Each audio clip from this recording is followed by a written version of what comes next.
정보가 있는 시사 토크쇼 장윤선의 팟짱.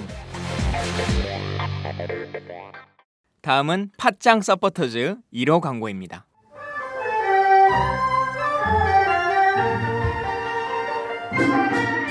양꼬치집에 대한 모든 편견을 깼다.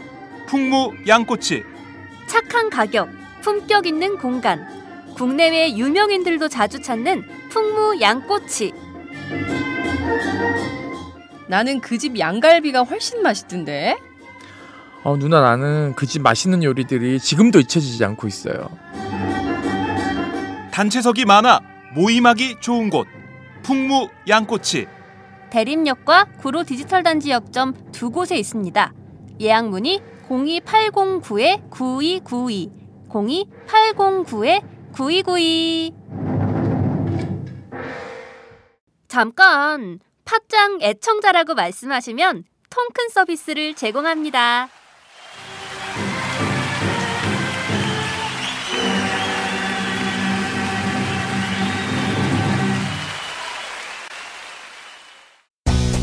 얘들아 안녕? 요즘 회사는 잘 다녀? 아니, 아침에 시간이 없어서 밥을 못 먹고 다녀. 그래? 나는 요즘 뿌리마켓 곡물 담은 선식 먹고 출근하는데. 정말? 나도 곡물 담은 선식 먹고 다녀. 뿌리마켓? 곡물 담은 선식? 곡물 담은 선식은 100% 국내산 햅쌀 곡물로만 만들어 믿을 수 있다고. 맞아. 그리고 통곡물이 들어가 식감도 좋고 칼로리는 낮은데 포만감까지 있어서 다이어트 식사 대용으로 딱이야. 무엇보다 맛있어. 뿌리마켓을 검색하세요.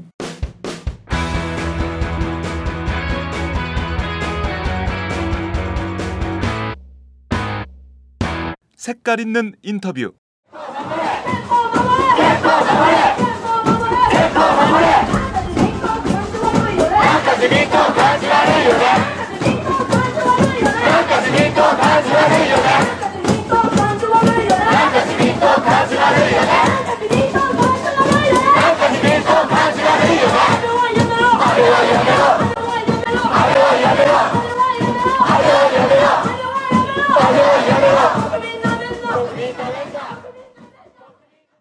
색깔 있는 인터뷰 시작하겠습니다. 일본에서 아베 정권의 군사 대국화 움직임에 반대하는 시민들의 목소리가 점점 높아지고 있습니다. 시민사회단체 학자들은 물론이고 아이들이 있는 평범한 엄마들, 그리고 최근에는 고등학생들까지 전쟁 반대 운동에 뛰어들고 있어 더욱 국제사회의 관심을 몰고 있는 상황인데요. 아베의 집단 자위권 노선에 반발하는 일본 시민사회 현장을 오늘은 직접 연결하도록 하겠습니다. 도쿄에 있는 오마이뉴스 박철현 시민기자를 전화로 연결해서 현지 소식을 정확하게 들어보도록 하겠습니다. 박 기자님 나와 계신가요? 네, 안녕하세요. 네, 얼마 전에 SNS에서 영상 하나가 굉장히 화제가 됐었는데요. 시부야 거리에서 일본 젊은이들이 랩 음악에 맞춰서 미래를 마음대로 결정하지 말아라 이렇게 외치는 내용들이었습니다. 실제 일본 사회에서 젊은이들이 이 아베의 집단 자유권 법안 처리에 반발하는 목소리가 높은가요? 요번 같은 경우는 저도 상당히 보면서 이제 뉴스에도 크게 다루죠 그랬는데. 네. 이제 좀 의외였던 게 이제 고등학생들이 이제 한 3,000명 모였어요. 시부야에 미야시다 공원이라는 데가 있는데. 네. 거기를 이제 거의 대부분 고등학생들이었는데 네. 트위터로 그 팀 소울이라는 그 음악하는 그룹이죠. 그룹의 친구들이 네. 이거는 이제 앞으로 문제가 되지 않냐 뭐 이런 식으로 해가지고 가볍게 트위터로 올린 SNS에 올린 글이 네. 이제 뭐 리트윗이 되면서 상당히 많은 사람들이 이제 어떻게 보면 플래시몹 같은 개념으로 처음에 하려고 그랬는데 네. 그 모이다 보니까 사람이 엄청 모여가지고 뭐 행진 같은 것도 할 때는 경찰들도 이제 늦게 이제 집회 허가 신고를 해가지고 뭐 하기도 하고 그랬다고 하더라고요. 그래서 상당히 고등학생들이 거리에 나왔다라는 거는 일본 역사상 거의 제가 일본 온 지 15년이 되는데 네. 처음 본 것 같습니다. 일본 생활하신 지가 15년인데 15년 동안 고등학생들이 시위에 나선 것은 이번에 처음 보신다 이런 말씀을 주셨습니다. 한국의 경우에는 그렇죠. 그러니까 그러니까 고등학생들만 이제 거의 주축이 돼서 시위에 나온 거는 거의 처음이라고 봐야죠. 아, 그러면 이 3,000명이 전부 고등학생들이었다고 봐야 됩니까? 저도 뭐 직접 현장에 가보지는 못했는데, 네. 방송 영상 뉴스 같은 거를 이제 뭐 아사히 신문이라든가 마인지 신문, 일본의 큰 언론들이 많이 다뤘거든요. 네네. 근데 그걸 보면은 거의 고등학생 주축이 되어 거의 대부분 젊은 친구들, 고등학생들 위주로 된 젊은 친구들이라고 이렇게 나와 있으니까. 네. 아무래도 고등학생들 플러스 젊은 친구들이 많이 참여했다고 봐야죠. 사실 지금까지 반전 집회 같은 경우는, 네. 이번에 안전보장 관련 법안 같은 것에 대해서 시비와 공원이라든가 일본에 크게 네. 이제 한 3만 명씩 모이는 그런 집회가 많았었어요. 네. 몇 번 있었는데 네. 대부분이 이제 나이 드신 분들이 많죠. 옛날에 이제 네. 안보투쟁 세대라 그러는 네. 전공투 세대 그런 60대 70대 분들이 많이 모이시는데 네.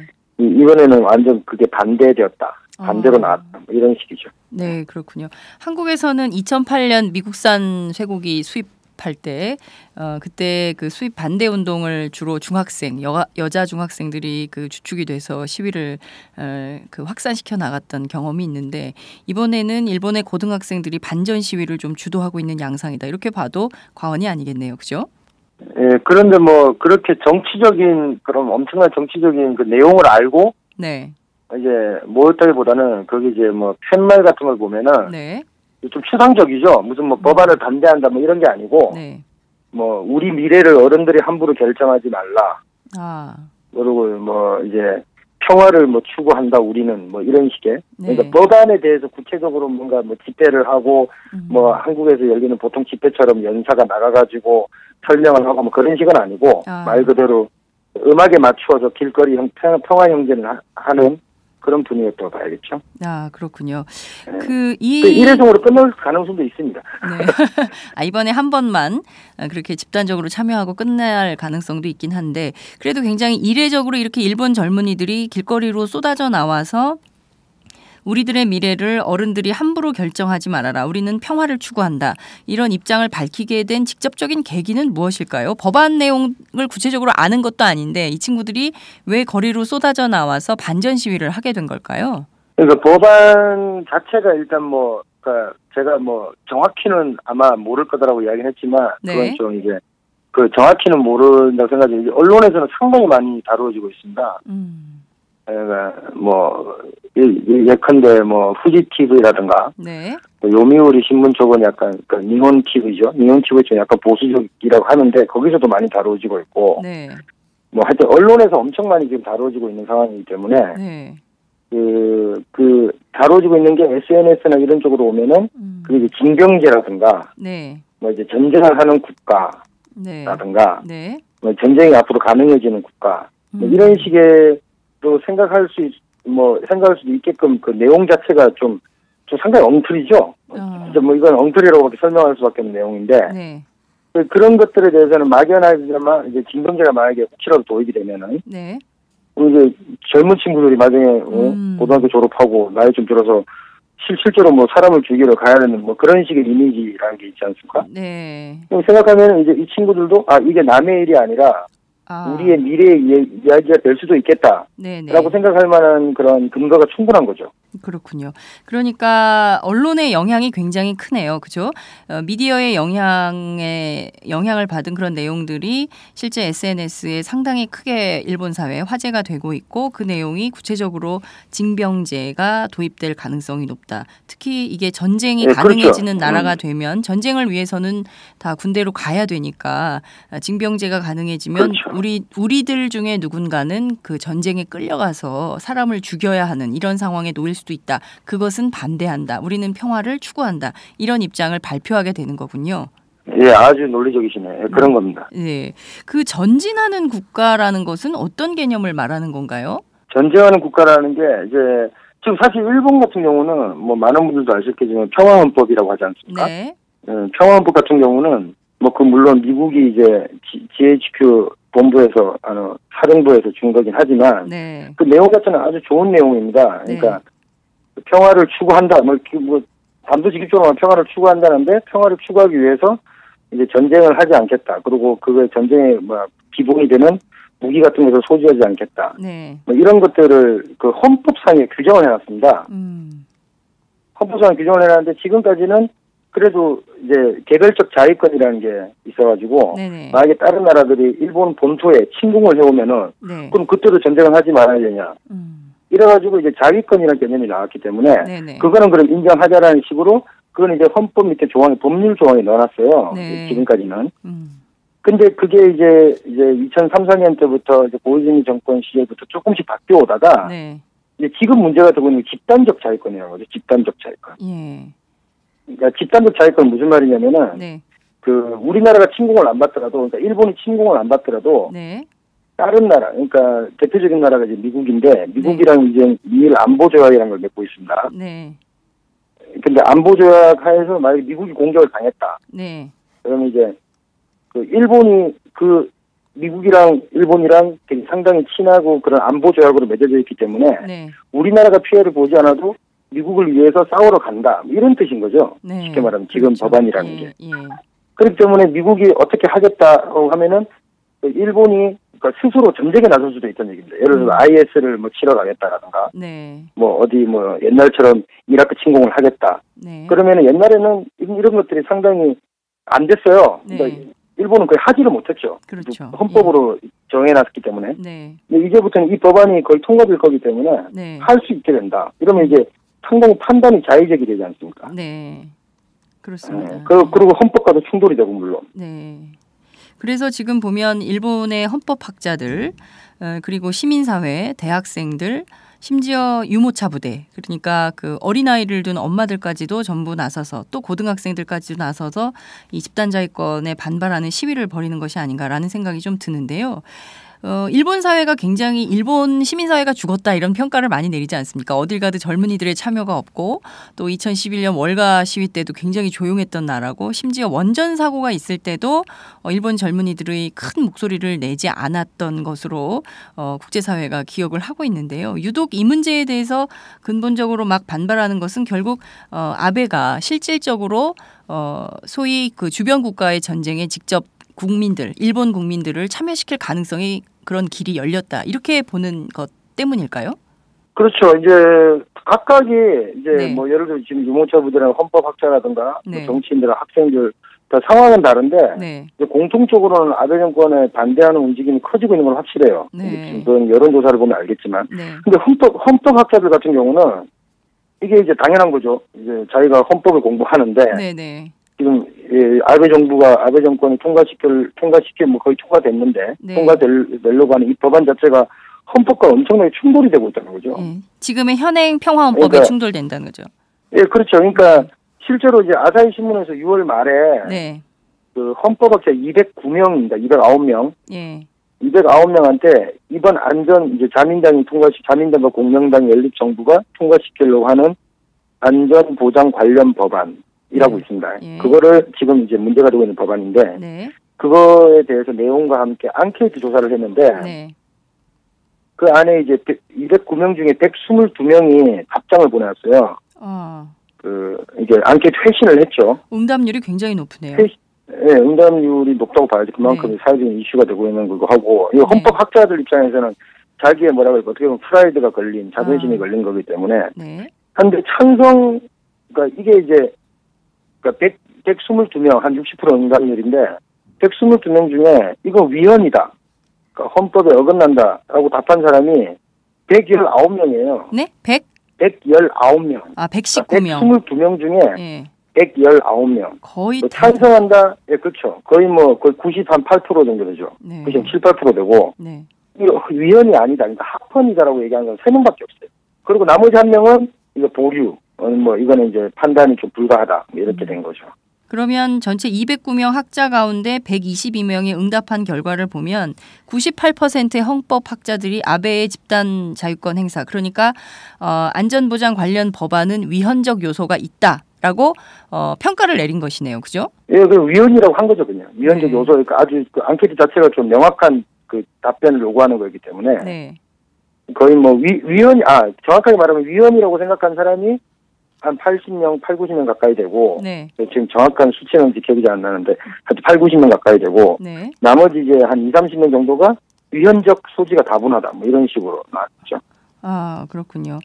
그 말씀하신 대로 지금 그 일본 사회 전체가 언론도 물론이고 보수적인 후지TV나 사실 요미우리 신문이나 니온TV나 이거 굉장히 보수적인 언론 아닙니까? 우리로 치면 뭐 조선일보 정도의 수준에 달하는 언론사인데 이런 언론들 조선일보, 동아일보 정도 되죠. 네, 조중동이라고 부를 수 있는 이 보수 언론들인데 이 보수 언론들이 보수 언론들마저도 아베의 이 집단 좌익권 행사에 대해서는 매우 위험하다 이런 경고를 보내고 있는 거예요, 그죠?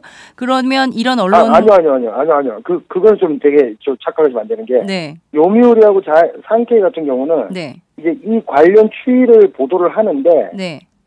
그러니까 이제 정권 편이죠, 약간 네? 뉘앙스가.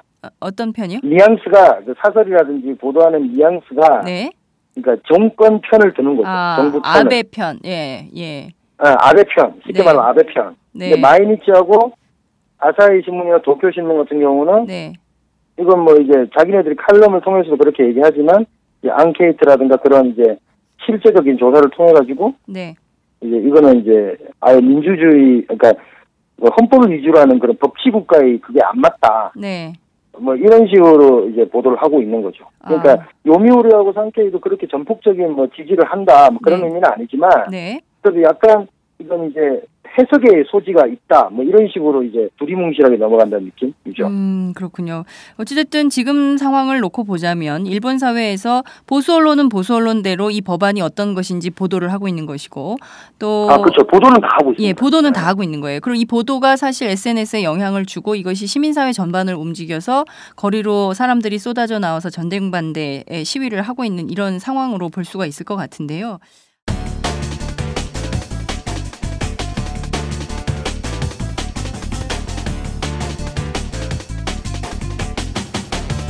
장윤선의 팟짱. 안녕하세요. 충남 금산에서 아버지와 함께 인삼농사를 지어 홍삼을 만들고 있는 젊은 농부 이성규입니다. 사람들은 쉽게 양심하지만 양심은 말로 하는 것이 아닙니다.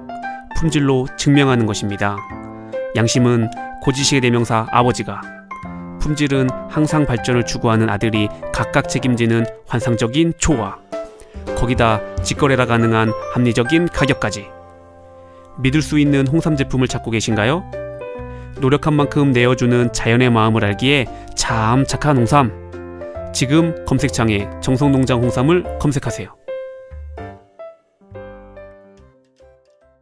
앞서 말씀해 주신 이 안전보장 관련 법안, 물론 국내 언론에도 굉장히 많이 그 보도가 되고 있습니다. 굉장히 많이 소개가 되고 있지만 그럼에도 불구하고 이렇게 국민들의 반발을 딛고 밟고 아베가 계속 이 법안을 추진하려고 하는 그 정치적 목적이랄까요? 배후랄까요? 이것은 어디에 있다고 봐야 될까요? 그 기본적으로 이제 그건 이제 아베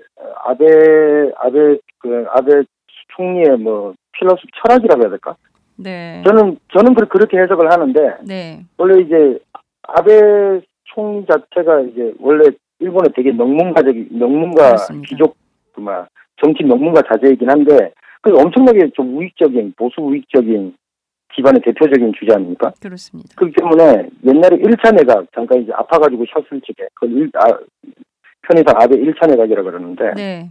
아베 1차 내각 때도 공공연하게 말을 했었어요. 네. 우츠쿠시 군이라는 아름다운 나라라는 자기가 쓴 수필지 비슷한 에세이도 있었는데 그때 네. 그 책 내용을 보면은 자기가 그냥 뭐 헌법을 개정해서 그 제대로 이제 뭐 강한 일본 네. 뭐 이런 것들을 뭐 표방을 해왔기 때문에 네.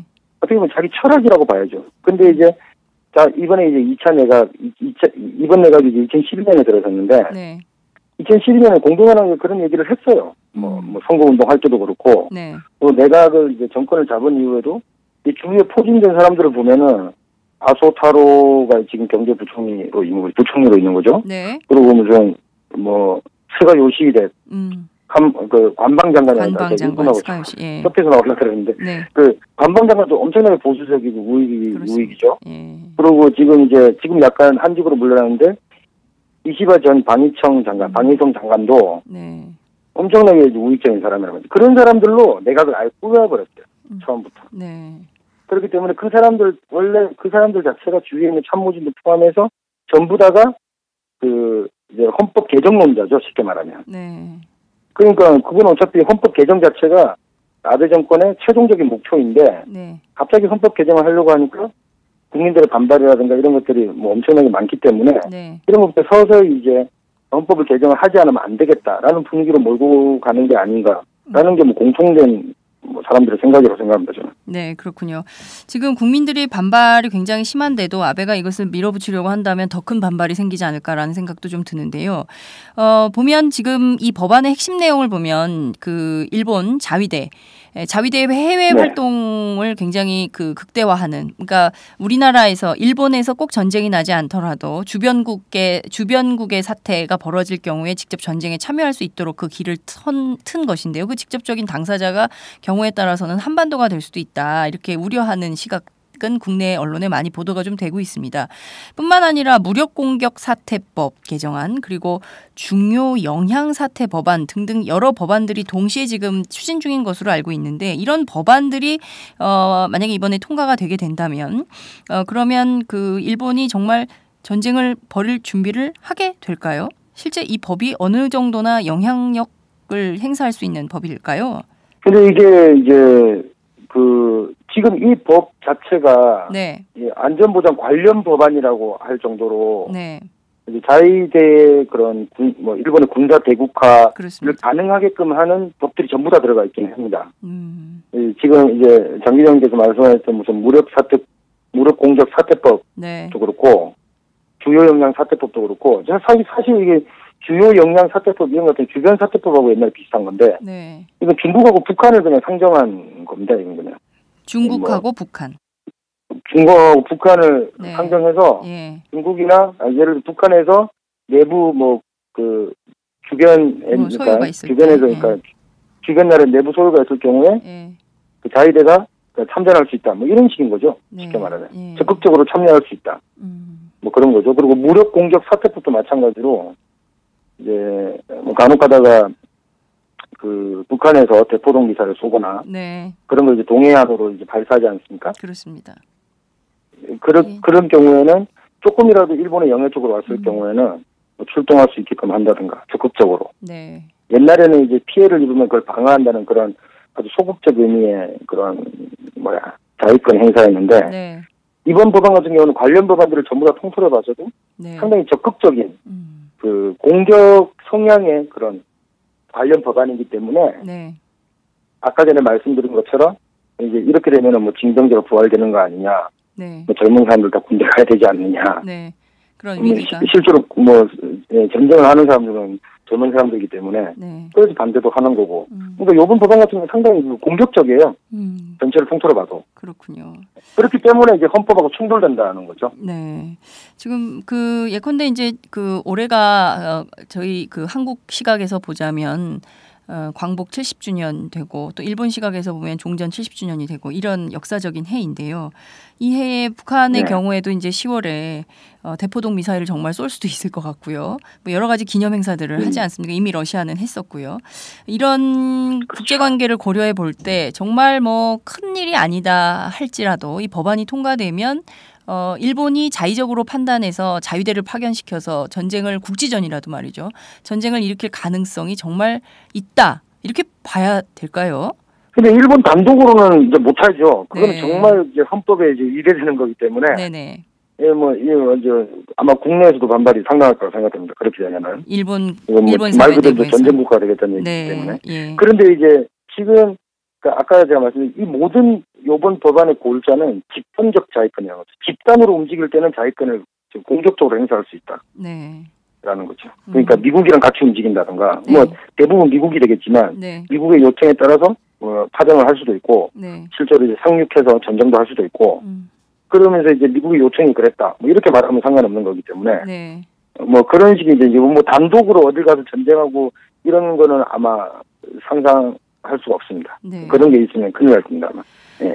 참 일본이 2차 세계대전 패전 국가 아닙니까? 그 전쟁의 참화를 직접 겪은 나라이고 1945년 8월 6일 7일 나가사키 히로시마의 원폭이 떨어진 그런 참담한 것을 겪은 국가임에도 불구하고 아베가 이렇게 전쟁을 다시 하겠다, 전쟁 국가가 되겠다라고 선언을 하는 것에 대해서 일본 사회가 절대로 용납하거나 용인해서는 안 될 것 같다는 생각이 좀 드는데요. 왜냐하면 그것이 결국 한반도 문제로도 옮겨붙을 수 있기 때문에 저희들로서는 도저히 받아들일 수가 없는 이런 상황인 것인데요.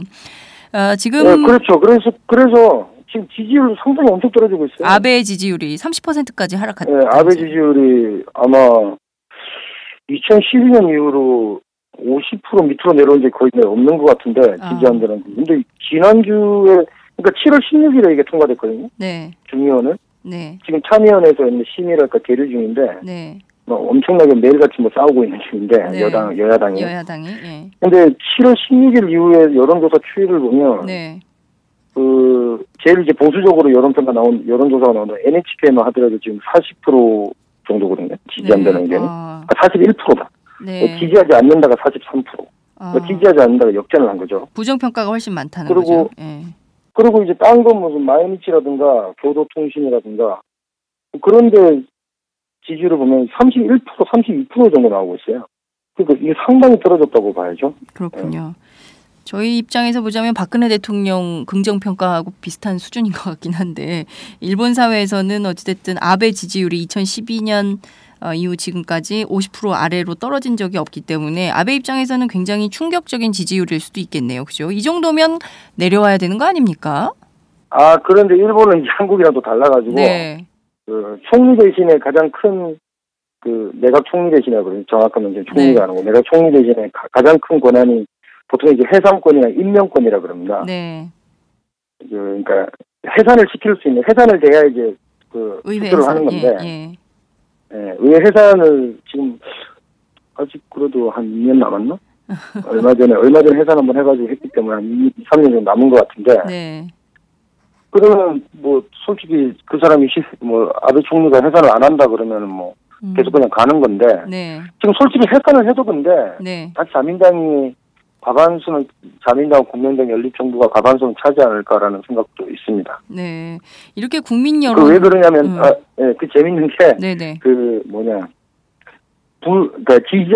지지한다라고 밝힌 사람들도 있지 않습니까? 30몇 % 이상 되는 사람들. 네. 예. 그 사람들이 왜 지지하느냐에서 가장 많이 나온 이유가. 네.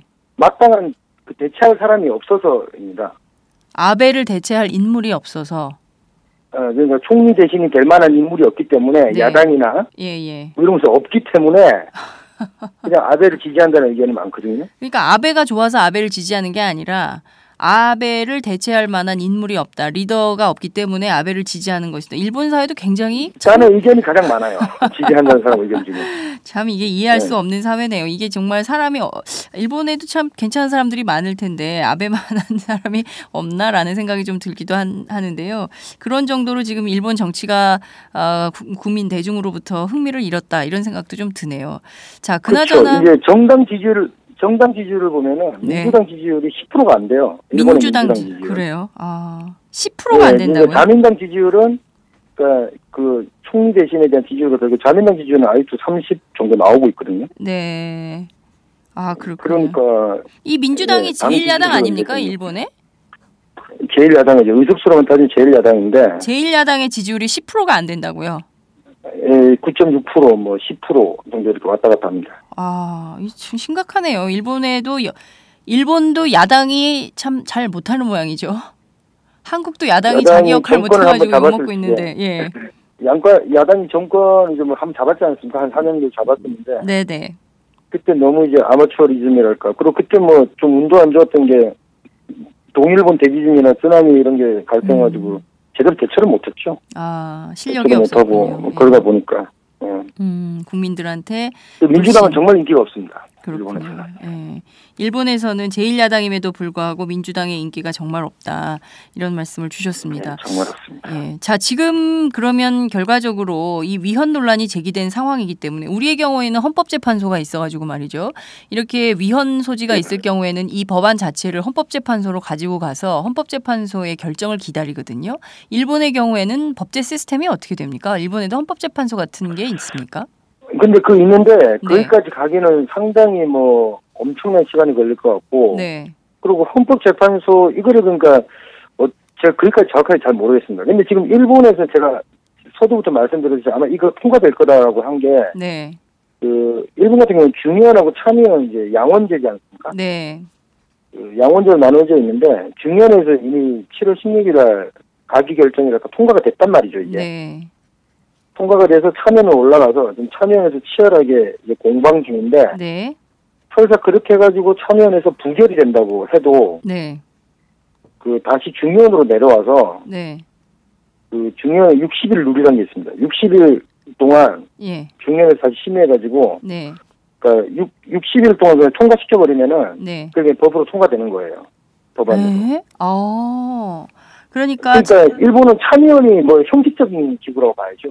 그러니까 사실상 중의원에서 통과가 되면 이 법은 효력을 발생하게 되는 거다. 이렇게 봐도 무방한 거네요.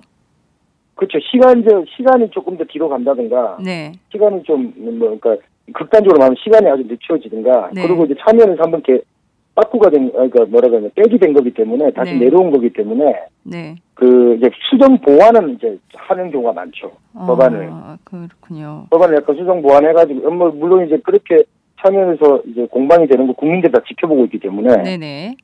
만약에 이번 건 같은 경우, 아주 큰 사안 같은 경우는, 이제 정말로 나중에 이제 해산되거나 국회 해산되거나 그래가지고 다시 선거를 할 적에 이렇게 뭐 문제가 심각했다. 정말 뭐 자민당이 그냥 완전 강제로 그냥 다 통과시켜봤다. 이런 식의 이미지가 있으면은 일본 사람들이 기억을 잘하는 편이거든요. 그런 거를. 네. 그래가지고 그러니까 요번 같은 거 아주 큰 거 같은 거, 이런 큰 사안 같은 경우는 아무래도 다음 선거를 생각해봐야 되기 때문에 네. 보통 이제 수정 보완을 조금씩 하죠. 수정 보완을 한다 하더라도 기본적으로 중의원이 통과되면 통과된다고 봐야 됩니다. 네. 그렇지만 앞서 말씀해 주신 대로 지난 7월 16일 중의원 본회의 통과될 때 야당 의원들이 불참하지 않았습니까? 그래서 사실상 여당 단독으로 날치기 통과된 걸로 볼 수 있을 것 같은데요. 이런 점도 네. 일본 사회가 문제를 삼고 있지는 않나요? 여당이 단독으로 이런 중요한 법안을 여당 단독으로 날치기 통과해도 되는 것이냐 이런 비판도 있을 것 같은데요.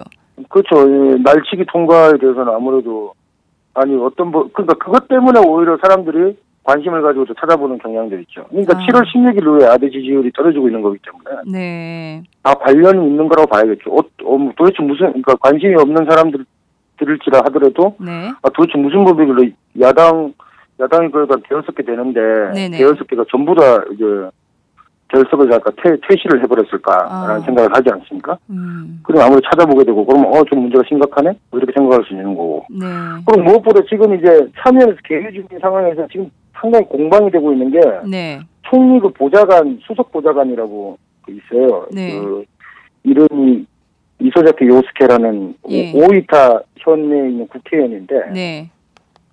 그 사람이 말 한번 잘못했다가 지금 엄청나게 어떤 말을 했습니까? 그게 그 사람이 이제 오이타라고 이제 큐슈 쪽에 있는 현인데요. 우리나라 치면은 네. 저 밑에 마산 남은 네. 그쯤 되는데 네. 거기 지역구 강연회에 갔다가 네. 이제 강연하다가 나온 그냥 일부의 말인데 네. 이제 이번 법안 안보 관련 법안 같은 경우는 법적 안정성과는 관계없다라는 표현을 썼어요. 말이 됩니까? 그러니까 법적 안정성이 무슨 말이냐면 쉽게 말하면 헌법과는 관계없다. 네. 헌법과 법적 안정성이 그런 걸 이야기하는 사람들이 많은데 그거랑 관계없이 이거는 우리나라를 어떻게 지킬 거냐에 따라서 우리가 하고 싶은 대로 하면 된다 이런 식의 취지에 발언한 거예요. 이 발언이 그러니까 오히려 더 그렇죠. 네. 이번 발언이 이 사람 같은 경우는 지금 이제 도쿄대학 법학과 나온 사람이거든요. 그래. 도쿄대학 법학과 나와서 네. 변호사 자격증도 있고 2012년 아베 개각 때 그러니까 이 사람이 왜 그냥 보통 말하는 보좌관이 네. 그냥 보좌관이 한 발언을 왜 이렇게 신경을 쓰냐고 사람들이 한국에서도 제가 그런 댓글들 좀 보긴 봤는데 네네. 보좌관이라 할 수가 없고 거의 최측근이라고 봐야죠. 왜냐하면은 2012년에 개각됐을 때부터 지금까지 계속 그걸 하고 있거든요. 네. 총리의 그러니까 그리고 법제실 담당 그거예요. 주로 이제 법에 관련된 거를 보좌하고 그러니까 수석 비서관인 거죠. 네. 그러니까 어떻게 보면 그러니까 이제 어떤 수석 개념으로 우리로 치자면 대통령 우리랑 이제 행정 권력 편제가 달라가지고 일본이요, 그죠? 그래서 좀 비교하기가 그렇죠. 이 국회의원의 보좌관하고는 좀 전혀 다른 개념이니까요, 그죠? 그렇죠. 이 사람은 현직 국회의원이기도 하고, 네. 뭐 현직 국회의원 참의원이기도 하면서, 네. 지금 수석 보좌관, 그러니까 특별 보좌관으로 지금 3년 넘게 4년 가까이 지금 하고 있는 거죠. 네. 계속 맨날 매일같이 아베 총리랑 같이 붙어 다닌다고 봐야죠. 네. 어떻게 보자면 이 이소자키 요스케 그 보좌관이 어떻게 보면 이 법안을 안보 관련 법안을 좀 핸들링했던 핵심 인사는 아닐까라는 의혹도 좀 제기가 되는데요. 실제 그런 의혹도 지금 상당히 많이 제기도 되고 있고, 네. 그다음에 그 사람이 말한 게 결국 아베 총리의 의중 아니냐. 아베 총리 이런 말 하니까 그 사람도 그냥 강연에 가가지고 자기도 그냥 당당하게. 네. 그게 술 먹고 한 소리도 아니고 정말 강연에서 한 거기 때문에. 네네. 그 강연에서 한 말이 어떻게 밖으로 새어나오지 않는다는 걸 그런 게 없지 않습니까? 뭐 기자들 다 와 있고 다 있을 건데. 네. 분명히 새어나갈 말인데 그걸 뭐 당당하게 했다고 하니까. 어떻게 보자면 법률 위반을 해놓고도 그 법을 좀 왜곡해서 곡해해서 해석하는 측면이 있는 것은 아닌가라는 생각도 좀 드네요. 헌법학자들의 네, 그렇죠. 다수의 헌법학자들이 이것은 위헌적인 요소가 있다고 분명하고도 명징하게 밝혔음에도 불구하고 아베 총리의 보좌관이 공개적인 그 강연석상에서 이것은 문제가 없다라고 주장하는 것은 법을 좀 곡해하고 있다 이렇게 봐도 과언이 아닌 것 같은 이런 생각이 좀 드는데요. 네. 그러니까 아마 그 사람 이소자키 그 보좌관도 네. 아마 요렇게까지 문제가 커질 줄은 아마 꿈에도 생각하지 못했을 거예요. 지금 뭐 엄청 문제가 커져가지고 네. 그 아베 총리를 이제 규탄하는 그런 발언들도 나오고 있는 게 네. 아까 말했듯이 제가 총리는 이제 임명권과 해상권이 있다고 그랬지 않습니까? 네네네.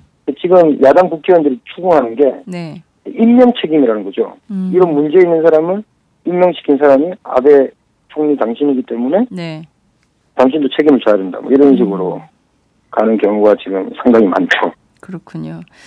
자, 그 일본이 굉장히 오래된 보수 정권 체제에 있지 않습니까? 자민당 50년 체제 뭐 이렇게 한국 언론은 부르기도 하는데요.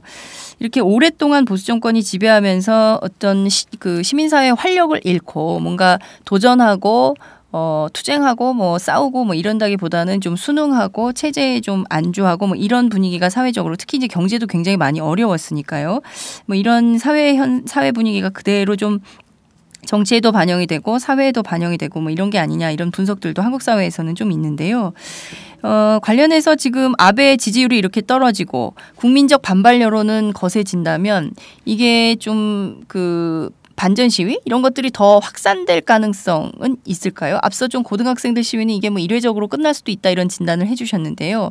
뭐 헌법학자라든가 시민사회라든가 뭐 대학생들이라든가 뭐 주부들이라든가 이런 분들의 시위가 확산될 가능성은 있는지 여쭤볼게요.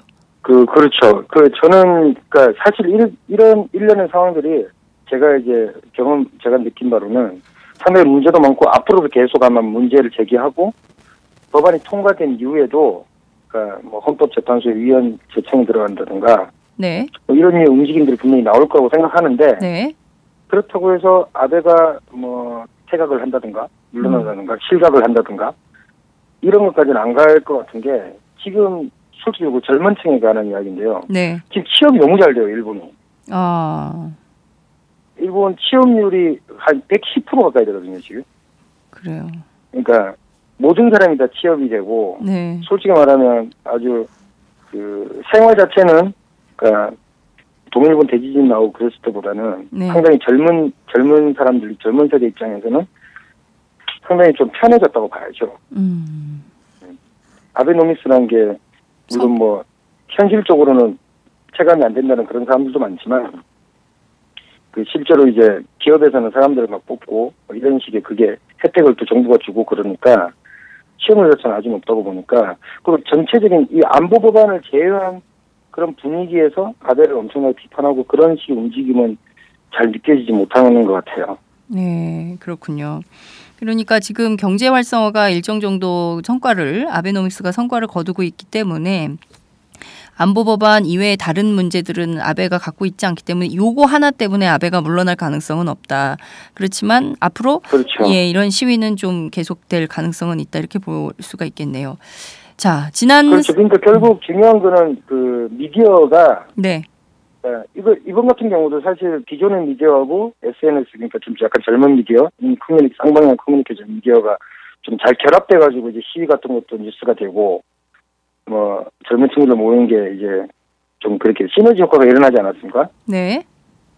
그러니까 이제 제가 보기에는 거대 언론이랄까, 처음에 1차적인 정보를 주는 그런 소스가 되는 그런 언론사에서 이 문제에 얼마만큼 계속 이제 문제 제기를 하고 가지고 갈 것인가. 제가 보기엔 9월 때까지는 가지고 갈 것 같아요. 9월 27일에 본회의가 끝나기 때문에. 네. 그때까지는 계속 이 법안 이야기가 뭐 하루 연중에 나올 것 같은데. 네. 이제 법안이 그렇게 물론 폐안될 가능성도 있지만, 네. 안 자체가 폐기될 가능성도 있지만, 그건 아주 극히 드물고, 통과된 이후에도 계속적으로 그런 문제 제기를 할 수 있을까, 할까, 안 할까가 좀 중요한 기준이 될 거라고 봅니다. 네. 알겠습니다. 박근혜 대통령이 지난 3일 어제인데요. 일본 제1야당 민주당의 오카다 가스야 대표를 초청을 했습니다. 청와대로. 그래서 아베 총리 담화에 반드시 담겨야 될 내용을 좀 강조해서 설명한 게 있는데요.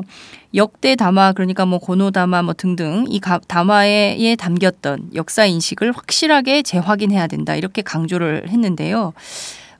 어떻게 보십니까? 아베 담화에 박 대통령의 이런 입장이 좀 반영이 될까요? 어떻게 보세요?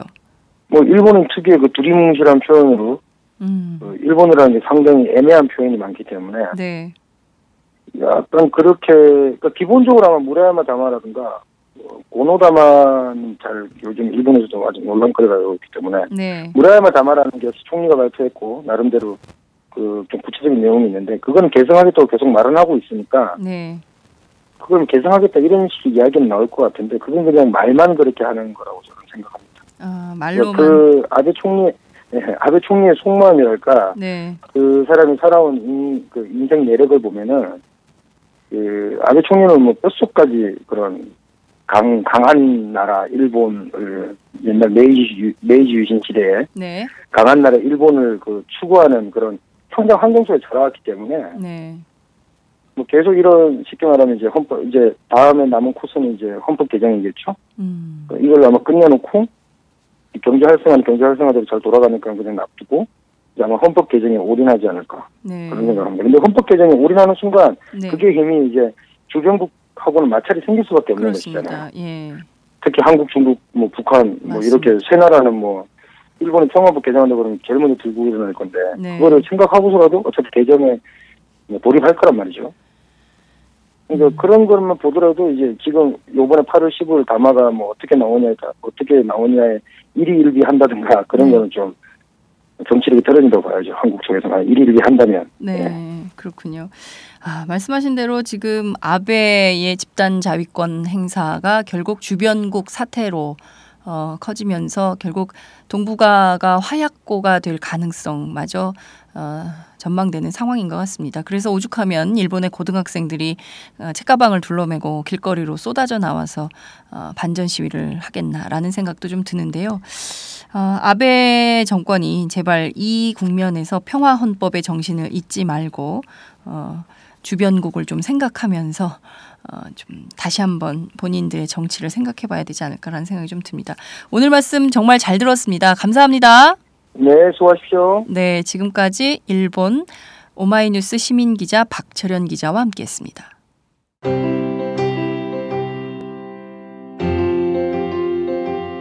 보통 오마이뉴스를 생각을 하면 쉽게 접하지 못하는 좀 더 정확하고 보다 정의롭고 또 저희가 꼭 알아야 하는 그런 그 소식들을 전해준다는 그런 기대가 있습니다. 그래서 오마이뉴스 기사를 받으면 또 보게 되면 이제 사람 냄새도 나고 또 우리가 어떻게 살아야 하는지 좀 더 의식도 되고 또 다시 저를 돌아보는 기회도 되고 그래서 이제 너무나 감사하게 생각을 하고 있고 또 이런 그 기사뿐만 아니라 젊은이들의 어떤 그 문화 활동 그러나 이제 그 문화가 순수하게 어떤 무슨 레저나 이런 것이 아니고 좀 더 우리가 그 바르게 그 세상을 살아갈 수 있는 그런 그 길을 좀 제시해주는 그런 문화를 쉽게 그 저희 삶 속으로 가져다주는 그런 그 좋은 역할도 해주시기 때문에 그런 기대도 함께 하고 있습니다. 그래서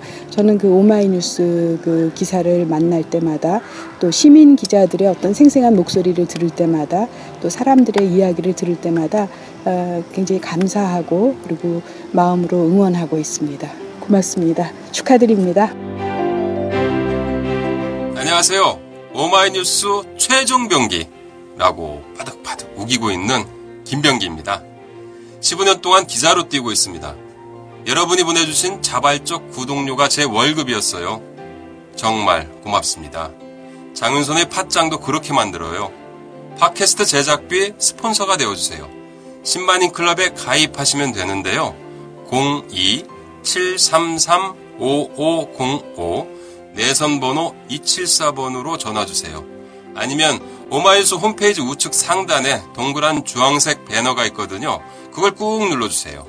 청취자 여러분, 열심히 뛰겠습니다. 아싸!